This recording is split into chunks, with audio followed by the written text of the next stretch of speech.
नमस्कार, मी दीपक राऊत तुमचे स्वागत करतो आजच्या शेअर मार्केट अपडेटमध्ये. आज मार्केटनं सुरुवात मायनसमध्ये केलेली, जवळपास 100 पॉईंट मायनस निफ्टी जे आहे ते ओपनिंगच्या पहिल्या काही मिनिटांमध्येच 5-10 मिनिटांमध्येच ट्रेड करत राहिला आणि एंटायर दिवसभर मार्केटमध्ये आज सेलिंगचं प्रेशर राहिलं. FI जे आहे ते कंटिन्यू विकत आहेत. 26,000-26,200 या रेंजमध्ये FIचं सेलिंग होतं आणि गेले कित्येक दिवस ट्रेडिंग सेशन्ससुद्धा तुम्ही बघितले असतील. निफ्टी जे आहे ते 25,800, 26,000 आणि 26,000 ते 26,200 म्हणजे खास करून 25,800 ते 26,200 या रेंजमध्ये ऑलमोस्ट हा डिसेंबर महिना ट्रेड करत राहिला आहे असं म्हटलं तरी काही वावगं ठरत नाही, कारण most of the trading sessions या महिन्याचे या 400 पॉईंटमध्येच ट्रेड करत आहेत. निफ्टीनं कालच 26,000पर्यंत वाढलेला, खाली 25,900वरनं परत रिकव्हरी दिलेली 26,000ला. आज एक्सपायरी होते, अपेक्षित होतं की 26,200 किंवा 300 त्याच्याही वर जाईल, पण तसं नव्हता. निफ्टीनं आज एक्सपायरी दिवशी निफ्टीच्या विकली एक्सपायरीला एक डाऊन टिक दिली, डाऊनफॉल दिला.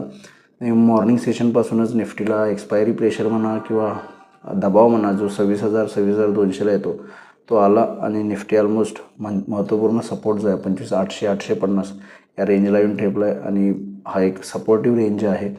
इथून वरती जाण्याचे चान्सेस आहेत, पण जर 25,700 ब्रेक केला तर फर्दर लोअर लेवल्स येऊ शकतील. मग ओव्हरऑल मार्केटमध्ये थोडंसं विकनेस आहे, रेंज बाउंड ट्रेडिंग आहे, तेव्हा फार मोठी पडझड पण होत नाही आहे आणि हायर लेवलला इमिजिएट सेलिंग येतं आणि FIs कंटिन्युअसली सेलिंग करत आहेत. रोज FIचा 1,000 ते 1,500 करोडचं सेलिंग आहे. कालही FIने जवळपास 1,430 करोडची विक्री केली.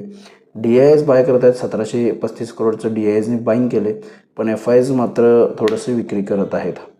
FIs सुट्टीवर जातील. क्रिसमसचे हॉलिडेज त्यांचे या विकेंडपासून कदाचित सुरू होतील असं मला वाटतं, त्यामुळे FIची ॲक्टिव्हिटी थोड्याफार प्रमाणात कमी होतील. जर त्यामध्ये DIsने बाईंग करत राहिलं तर आपण थोडंसं ग्लोबल मार्केटनेही सपोर्ट केलं तर मला वाटतं थोडंसं आपण हायर लेवलला जाऊ शकतो. त्यामुळे ओव्हरऑल उद्याच्या सेशनला ट्रेड करायचं असेल तर निफ्टीचा बायास वीक आहे, हायर लेवलला मेंटेन नाही राहत. हायर टॉप लोअर बॉटम या पद्धतीचा सिनियरोमध्ये ट्रेड आहे. Lower bottom higher top, lower top lower bottom या पद्धतीनं मार्केट चाललेलं आहे. Lower top lower bottom. तेव्हा मार्केट मला वाटतं 25,700च्या खाली जाऊ शकतं आणि एक लोअर बॉटम कदाचित बनवू शकतो. जर 25,700 नाही ब्रेक केला तर थोडंसं चान्सेस आहेत, पण निफ्टीला 26,000च्या आसपास स्ट्रॉंग रेजिस्टन्स आहे उद्याच्या सेशनला. उद्या ट्रेड करायचं असेल तर एक लोअर टॉपची जी ट्रेंड लाईन येते त्याचा रेजिस्टन्स 26,000च्या आसपास आहे. बँक निफ्टीला 59,400-500च्या आसपास आहे, तिथं पण निफ्टी जाऊ शकते कदाचित. तेव्हा निफ्टीला उद्या 25,800 एक सपोर्ट आहे, 25,800च्या खाली 25,700, हायर लेवलला 25,900च्या वरती गेला तर 26,000पर्यंत जाऊ शकतं. 26,000 एकदम स्ट्रॉंग रेजिस्टन्स आहे ट्रेंड लाईनचा. 26,050च्या वर गेला तरच फर्दर रॅली येऊ शकते निफ्टीमध्ये. अदरवाईज जर निफ्टी 26,000च्या खाली पर्यंत गेला तर एक सेलिंग प्रेशर परत FIsकडनं येऊ शकतं. त्यामुळे निफ्टीमध्ये उद्या 25,800 लोअर लेवलला पहिला सपोर्ट आहे, त्याच्या खाली 25,700. 25,700 ब्रेक केला तर फर्दर लोअर लेवल्स निफ्टीला 25,500 ते 600पर्यंत येऊ शकतील. 25,900च्या वर गेला तर 26,000पर्यंत निफ्टी जाऊ शकते. 26,000 आणि 26,050 एकदम स्ट्रॉंग रेजिस्टन्स झोन आहे. जोपर्यंत 26,050 क्रॉस होणार नाही, नवीन फर्दर हायर लेवल्स येणार नाहीत, त्यामुळे या लेवल्सनुसार तुम्ही निफ्टीमध्ये काम करू शकता. एवढा बँक निफ्टीमध्ये 59,600च्या वर गेलो तरच आपण फर्दर हायर लेवल्स परत पुन्हा 60,000 आणि त्याच्याही अभाव जाऊ शकतो. अदरवाईज लोअर लेवलला पहिला सपोर्ट आहे 58,800. 58,800 ब्रेक केला तर फर्दर 58,500पर्यंत बँक निफ्टीसुद्धा खाली जाऊ शकते. बँक निफ्टीला 59,400 आणि 500 हा हायर लेवलला स्ट्रॉंग रेजिस्टन्स आहे. 59,600च्या वर गेला तर फर्दर हायर लेवल्स येतील. त्यामुळं स्टीप रेजिस्टन्स, स्ट्रॉंग रेजिस्टन्स निफ्टीला आणि बँक निफ्टीला आहेत.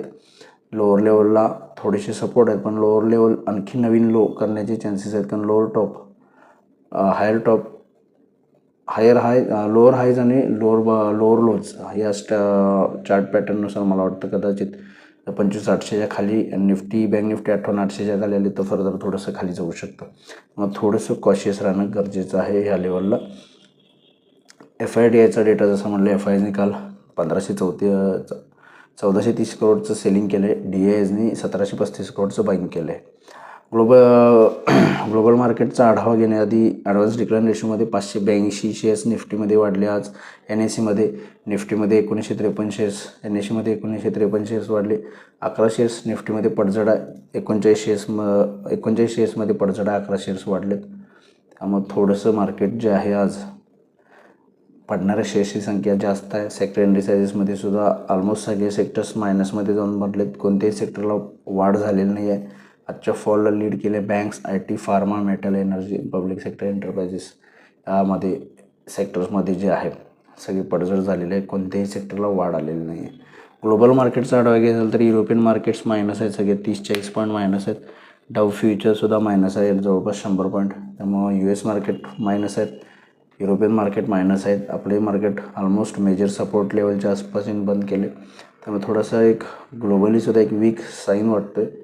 त्यामुळे जर निफ्टीनं परवाचे जे लो आहेत 25,700 आणि बँक निफ्टी 58,800 जर ब्रेक केले तर फर्दर लो लेवल्स निफ्टीमध्ये येऊ शकतात, बँक निफ्टीमध्ये सुद्धा येऊ शकतात. त्यामुळे थोडंसं कॉशियस राहणं गरजेचं आहे.